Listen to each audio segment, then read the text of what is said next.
উড়ি বাবারি। কি ভাবছো ব্রাইড আবার কি বলছে? তার আগে জেনে নেব মোনালি ঠিক কিরকম মেকআপ লুক চাই সেটা। সিম্পল অ্যান্ড সাটেলের মধ্যে মেকআপ চাই এবং আমার আইসটা একটু নিউডের মধ্যে চাই, খুব ভাইব্রেন্ট কিছু চাই না, যাতে সবাই দেখে খুব ভালো বলে, ব্যাস এটুকুই। আচ্ছা ঠিক আছে। আমার বেশিরভাগ ব্রাইডই মনে হয় প্রায় একই রকম চয়েস তাদের। তারা বেশিরভাগ সবাই চায় নিউডের ওপর আই মেকআপ হবে আর সিম্পলের মধ্যে লুক হবে, আর একদম স্কিন টোন থেকে যেন না বের হয় মেকআপ। এই হচ্ছে ওদের সকলেরই মোটামুটি চাহিদা। আসলে হয়তো ব্রাইডরা আমাকে সেই ভেবেই নির্বাচন করে, যেহেতু আমিও ঠিক এরকম লাল নীল চোখ করতে অভ্যস্ত নয়, ঠিক সেই রকম আমার ব্রাইডগুলো আমার কাছে ঠিক সেই একই রকম আবদার নিয়ে আসে। যেন কমপ্লিট হয়ে যাওয়ার পর সুন্দর করে যখন সিঁদুর পরিয়ে দিচ্ছিলাম, তারপর অনেক ভিডিও অনেক ফটো তোলা হলো। যেহেতু আমাদের কাছে প্রচুর সময় ছিল, তাই ভিডিও আর ফটোর মাধ্যমে আমরা বেশিরভাগ সময়টা কাটিয়েছিলাম ওখানে। তারপর যখন আমি সিঁদুর পরাচ্ছিলাম বা ভিডিও রেকর্ডের সময় ওকে যখন কথা বলছিলাম, তখন আমি দেখছিলাম একটা লিপ আপ ডাউন লাগছে।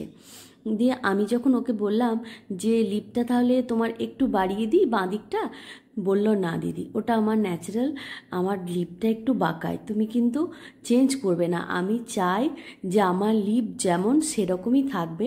আসলে যেহেতু ওর একটা গজ দাঁত ছিল, সেই জন্য ওই লিপটা যখনই ও হাসছিল তখন একটু বাঁকা বাঁকা লাগছিল, একটু আপ ডাউন মনে হচ্ছিল কোথাও। তাই বললাম যে তাহলে একটু বাড়িয়ে দিই, বললো না তুমি সেটা রেখেই আমি আমার মতোই থাক। বহুবার বলার পরও তাকে কিছুতেই রাজি করতে পারলাম না। যখন রাজি করতে পারলাম না, তখন ও শেষ বলল দিদি এটা আমার অনুরোধ, তুমি প্লিজ কিছু করো না।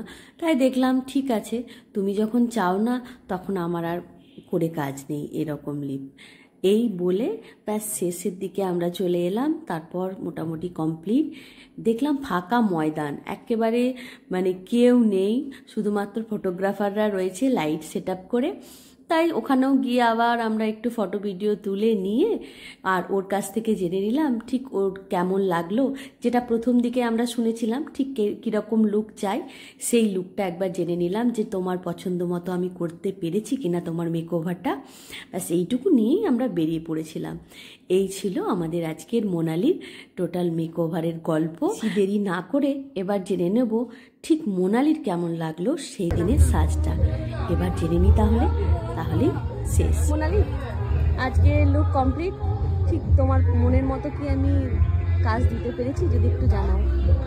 আমার ভীষণ ভালো লেগেছে, আমার খুব মানে যেরকম ইচ্ছা হয়েছিল সাজার সেরকমই সাজিয়ে দিয়েছে দিদি আমাকে, এবং এটা আমার ড্রিমস কামস ট্রু এর মতন লাগছে। অবশ্যই দিদি আমাকে সাকসেসফুল করেছে আমার এই লুকসটা ক্রিয়েট করতে। Thanks to Shreeyata নাগদি।